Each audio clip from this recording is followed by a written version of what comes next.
안녕하세요. 노동법의 정석 임놈. 고놈입니다. 네, 오늘은 저희가 퇴직금에 관한 영상을 준비를 해봤는데요. 한 기업에서 일정 기간 일을 하고 퇴사하는 근로자한테 보장해야 되는 퇴직급여 제도에는 크게 두 가지가 있습니다. 퇴직금 제도라는 게 있고 퇴직연금 제도라는 게 있는데요. 이 퇴직연금 제도에는 DB형 퇴직연금이 있고 DC형 퇴직연금이 있습니다. 하지만 오늘은 이 퇴직연금에 대해서는 저희가 다루지 않고 가장 보편적인 퇴직금 제도에 대해서 다뤄보도록 하겠습니다. 네, 저희가 네 가지 목차로 한번 짜보았는데요. 네. 첫 번째로는 퇴직금의 지급 요건에 대해서 살펴보겠습니다. 어떤 요건들을 갖추어야 여러분들이 퇴직금을 받으실 수 있는지에 대해서 살펴보고, 두 번째로는 퇴직금 계산 방법에 대해서 조금 디테일하게 살펴보도록 하겠습니다. 네. 세 번째로는 노동법상의 퇴직금 지급 기한이 어떻게 되는지, 네 번째로는 민법상의 소멸시효는 어떻게 되는지, 형사처벌에 있어서의 공소시효는 어떻게 되는지에 대해서 살펴보겠습니다. 네. 우선 네 가지 목차에 대해서 설명을 드리기 전에 퇴직금에 대한 간단한 정의를 한번 해보고 가시죠. 이 퇴직금이라는 것은 일정 기간 동안 일을 하고 퇴사하는 근로자에게 장기 근속에 대한 보상과 퇴직 후 생활보장적인 측면에서 지급하는 후불임금적 성격을 가지는 금품이라고 보시면 되겠습니다. 그럼 퇴직금도 임금의 성격을 가진다라고 이렇게 보면 되겠네요. 네, 맞습니다. 그럼 첫 번째 목차인 퇴직금의 지급 요건에 대해서 살펴보도록 하겠습니다. 네. 첫 번째 요건은 근로자여야지 퇴직금을 받을 수 있다입니다. 네. 이 근로자여야 한다라는 의미는 자영업자라든지 사업자라든지 프리랜서라든지 이런 사람들은 근로자가 아니라는 거죠. 네, 맞습니다. 하지만 이 근로자를 판단함에 있어서 중요한 것은 형식이 아니라 실질이다. 네. 예를 들면은 사업소득세 3.3% 사업소득세를 떼고 프리랜서 계약을 하고 업무 위탁이라든가 도급 계약을 하고 이런 식으로 형식은 사업자인 것처럼 계약을 했지만 실질적으로는 업무 지시를 받고 경제적, 인적 종속성을 가지는 그런 근로자다라고 본다면 근로자로 인정을 받을 수 있다는 거죠. 네. 두 번째는 일주 소정 근로시간이 15시간 이상이어야 되는데요. 정확히는 4주를 평균을 해서 일주 소정 근로시간이 15시간 이상이어야 된다. 이렇게 보시면 되겠습니다. 소정 근로시간이라는 것은 사업주와 근로자가 미리 일하기로 정해진 시간입니다. 그렇다 보니까 그 기준은 원칙적으로는 근로계약서에 따릅니다. 근데 근로계약서를 안 쓰는 경우도 실제로 많습니다. 그러면 구두계약으로 만약에 이러이러한 시간에 일하기로 하자. 이러한 구두계약도 그 소정 근로시간으로 인정이 되는 겁니다. 네, 그런데 구두로 몇 시간 일하자 이렇게 네. 사전에 정했다 하더라도 네. 나중에 만약에 이게 법적 분쟁으로 갈 경우에는 입증하기가 힘들기 때문에 구두로 정한 소정근로시간은 인정이 되기가 참 힘든 경우가 많습니다. 그렇죠. 맞습니다. 그래서 근로계약서를 꼭 작성을 하는 게 중요하다라는 말씀을 드리겠습니다. 첫 번째 요건으로는요. 근속 연수가 1년 이상이어야 하는데요. 네. 1년 이상 일해야 퇴직금을 받을 수 있다. 이거는 다 알고 계시는데 네. 이 1년의 의미에 대해서 조금 헷갈려 하세요. 네. 예를 들면은 1년이라고 한다면 우리가 1월 1일부터 12월 31일까지잖아요. 그렇죠. 그런데 1월 1일부터 다음 해 1월 1일까지 일을 해야지 퇴직금이 발생을 하는 건지 네. 아니면 12월 31일까지만 일을 해도 퇴직금이 발생하는 건지 헷갈려 하세요. 네. 그런데 12월 31일까지만 일을 하면 퇴직금이 발생을 한다. 이렇게 보시면 되겠습니다. 네. 네 번째는 퇴직을 하셔야 됩니다. 퇴직금 채권이라는 것은 퇴직을 해야지만 발생을 하는 채권이다 보니까 반드시 퇴직을 한 후에만 퇴직금 채권이 발생을 한다. 이렇게 볼 수가 있겠습니다. 네, 그럼 다시 한번 정리를 해보자면 퇴직금 지급 요건이라는 것은 첫 번째, 근로자여야 합니다. 두 번째로는 사주 평균했을 때 일주의 소정 근로시간이 15시간 이상이어야 되고요. 세 번째로는 근속연수가 1년 이상이어야 됩니다. 그리고 네 번째로는 퇴직을 하여야 합니다. 이렇게 네 가지 요건이 필요한데요. 여기서 가장 문제되는 점이 근속연수 1년 이상일 것과 관련해서 문제가 조금 됩니다. 어떤 문제들이 있냐면 이 1년이라는 기간 사이에 근로자가 휴가를 다녀오거나 아니면 휴직을 하거나 이런 기간이 포함되어 있을 때 1년을 어떻게 봐야 되는가, 이 기간들을 빼야 되는가 포함해야 되는가 이런 문제가 있고요. 두 번째로는 수습 기간을 거치고 정직원으로 이렇게 채용이 된다던가 이럴 경우에 이 수습 기간을 포함해야 되느냐 빼야 되느냐 이런 문제가 있을 수 있고요. 세 번째로 쟁점이 되는 사항은 이 근속 연수 사이에 근로관계 단절이 있는 경우인데요. 네. 뭐 형식적으로 있을 수도 있겠지만 뭐 실제로 정말 근로관계 단절이 있고 다시 일을 시작하는 경우, 그런 경우도 있을 수 있거든요. 네. 이럴 때 어떻게 판단을 해야 되는지 알아보도록 하겠습니다. 네. 첫 번째로는 근속연수의 휴가 기간과 휴직 기간을 포함을 시켜야 되느냐 이 문제인데요. 출산휴가라든지 육아휴직 같은 법적으로 당연히 보장해야 되는 이런 휴가나 휴직의 경우에는 당연히 근속연수에 포함을 시켜야 됩니다. 그리고 법적으로 보장되는 휴가나 휴직이 아닌 개인 사유에 의한 병가나 휴직 같은 경우가 있을 수가 있죠. 네, 이 기간들도 원칙적으로는 다 포함을 시켜서 근속연수에 산입을 해야 된다. 이렇게 보시면 되겠습니다. 두 번째로 수습 기간은 포함을 해야 되느냐? 네. 네, 대부분의 경우 정말 예외는 정말 극히 드물고요. 수습 기간은 포함을 하셔야 합니다. 네. 세 번째는 근속 기간이라는 것은 말 그대로 근로관계가 계속되어야 됩니다. 그렇다 보니까 단절이 없어야 되는데요. 퇴직금 지급을 회피하기 위해서 형식적으로만 퇴사 처리를 하죠. 뭐 사직서를 받아놓는다든지 사대보험 상실신고를 해놓고 다시 가입신고를 해버린다든지, 네, 이러한 형식적인 절차를 거치더라도 실질적으로 근로관계가 단절되지 않았으면 그냥 계속되는 근로관계를 보고 총 기간을 근속연수로 인정을 받을 수가 있다. 이렇게 보실 수 있겠습니다. 실질적으로 만약에 단절이 되었다. 예를 들면 6개월을 일을 하고 나서 퇴사를 하고 뭐 한 3개월을 쉬고 나서 다시 재입사를 해서 6개월 일을 했다. 이런 경우에는 단절이 있어버리기 때문에 근속연수가 1년이 아니고 6개월만 근속연수가 인정이 된다. 이렇게 보시면 되겠습니다.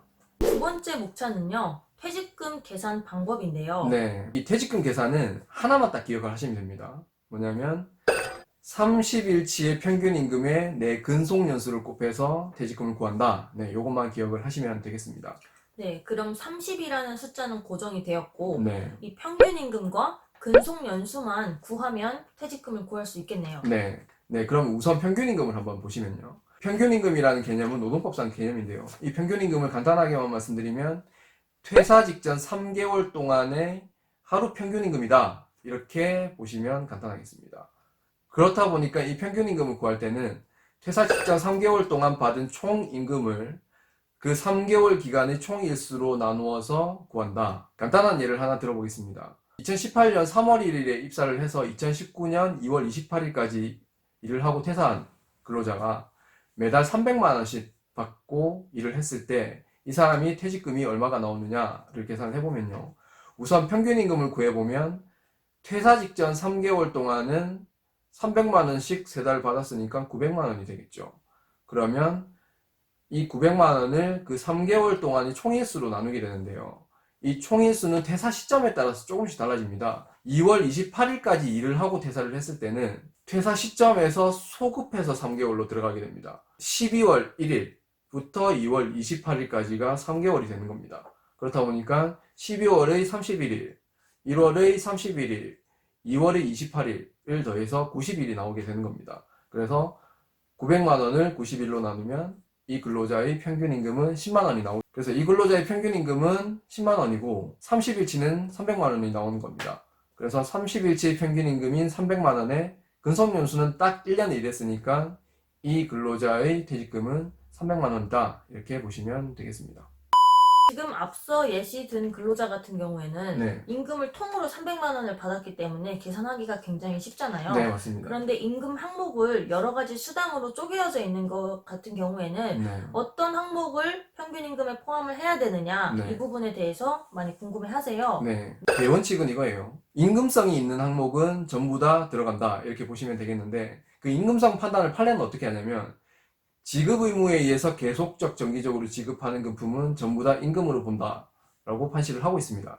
근데 이렇게 말해서는 잘 모르죠. 그래서 몇 가지 저희가 디테일한 부분 예시를 들어드리겠습니다. 식대나 교통비나 뭐 가족수당 같은 이런 복리후생 금품의 경우는 어떻게 되느냐, 이 복리후생 금품의 경우에도 취업규칙이나 근로계약서 등에 의해서 지급 의무가 있고 그 지급 의무에 의해서 계속적 정기적으로 지급이 되었다면 임금에 해당합니다. 따라서 전부가 산입이 되어야 된다. 이렇게 보시면 되겠습니다. 두 번째로는 정기상여금이 좀 많이 문제가 되는데요. 이 정기상여금은 보통 어떻게 정해지냐면 1년 단위로 정해지는 경우가 많습니다. 그래서 1년에 뭐 기본급의 600%뭐 이런 식으로 지급을 하는 거죠. 그래서 1년의 600%를 두 달마다 100%씩 지급을 한다. 이렇게 정했을 경우에 이 정기상여금이라는 거는 총 1년치가 의미가 있지 최근 3개월에 얼마가 지급되느냐가 의미가 있는 게 아니다. 네, 이런 점을 감안을 해서 판례가 1년, 총 1년치의 12분의 3만큼을 언제 퇴사를 했건가는 불문을 하고 퇴직금 산정에 있어서 집어넣어라. 이렇게 판시를 하고 있습니다.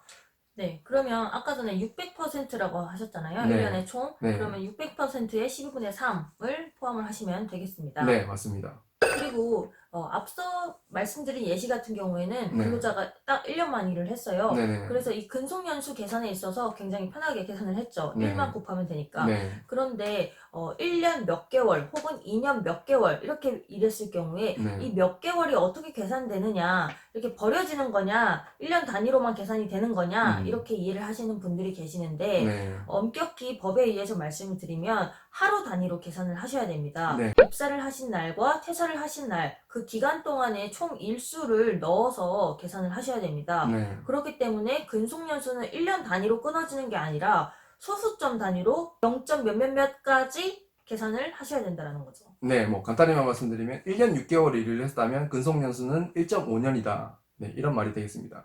보통 실제로 연차휴가처럼 이렇게 딱딱딱딱 끊어진다고 생각하는 사람이 있어요. 그러니까 1년을 일을 하고 퇴사를 해도 1년치 근속연수, 1년 6개월을 일을 해도 또는 1년 9개월을 일을 해도 1년치 퇴직금만 지급을 하는 이런 회사가 실제로 있어요. 네, 저는 실제로 몇 번 봤습니다. 근데 이거는 그렇게 계산한 법 위반이다. 근속연수는 1년을 넘어가는 부분에 대해서는 무조건 소수점까지 다 계산을 해서 지급을 해야 된다. 이렇게 보시면 되겠습니다. 네. 세 번째 목차로는 노동법상의 퇴직금 지급 기한인데요. 네. 사업주에게는 금품 청산 의무가 있는데요. 네. 이 금품 청산이라는 것을 퇴사 후에 14일 이내에 모두 해줘야 됩니다. 네. 그렇기 때문에 14일이 지나서 퇴직금을 지급을 한다라고 하더라도 금품 청산 의무 위반이 되는 것입니다. 노동청에 진정을 하실 때도 14일이 지나야지 퇴직금 체불 진정을 받아준다. 이렇게 보시면 되겠습니다. 네. 네, 네 번째 목차로는요. 네. 민법상의 소멸시효와 형사처벌상의 공소시효 문제인데요. 네. 간단하게 기간만 먼저 말씀을 드리면 네. 민법상의 소멸시효는 3년입니다. 네. 네, 그리고 형사처벌상의 공소시효는 5년인데요. 네. 이 소멸시효가 무슨 말이냐면 네. 내가 권리를 행사할 수 있는 기간을 정해준 거예요. 네, 맞습니다. 그러니까 3년 동안에 너가 권리를 행사를 해라. 이 3년 동안 권리를 행사하지 않으면 너의 권리는 소멸된다. 이런 의미라고 보시면 되겠습니다. 근데 이 퇴직금 채권 행사 같은 경우에 네. 퇴직금 채권이 발생한 날로부터 3년 동안 권리 행사를 할 수 있는 거거든요. 네. 그런데 3년 동안의 퇴직금만 보장받을 수 있다. 이렇게 좀 헷갈려 하시거든요. 네, 퇴직금 채권이라는 거는 퇴직 시점에 이 전체 근속 기간에 대한 퇴직금이 한 번에 발생을 하는 겁니다. 근속 연수가 뭐 20년이든 30년이든 불문하고 이 전체 근속 연수에 대한 퇴직금이 이 퇴직 시점에 발생을 하다 보니까 퇴직을 하고 나서 3년 이내에만 퇴직금을 청구를 하게 되면 전체 근속 연수 전부를 다 받을 수 있다. 이렇게 보시면 되겠습니다. 퇴직금 미지급이 민법상의 채무불이행 책임을 떠나서 퇴직금을 지급하지 않게 되면 형사상 처벌까지 받습니다. 이거는 국가가 퇴직금 미지급에 대해서 처벌을 하는 문제인데요. 이 문제에 있어서는 공소시효가 적용이 되고 이 공소시효는 5년이 적용이 된다. 이렇게 생각을 하면 되겠습니다. 네, 그렇기 때문에 3년의 소멸시효가 지나서 권리 행사를 하지 못하더라도 네. 사업주는 퇴직금 체불로 인한 형사처벌을 받을 수 있다. 네. 이렇게 보시면 되겠습니다. 네. 오늘도 유익한 영상이 되셨기를 바랍니다. 감사합니다. 감사합니다.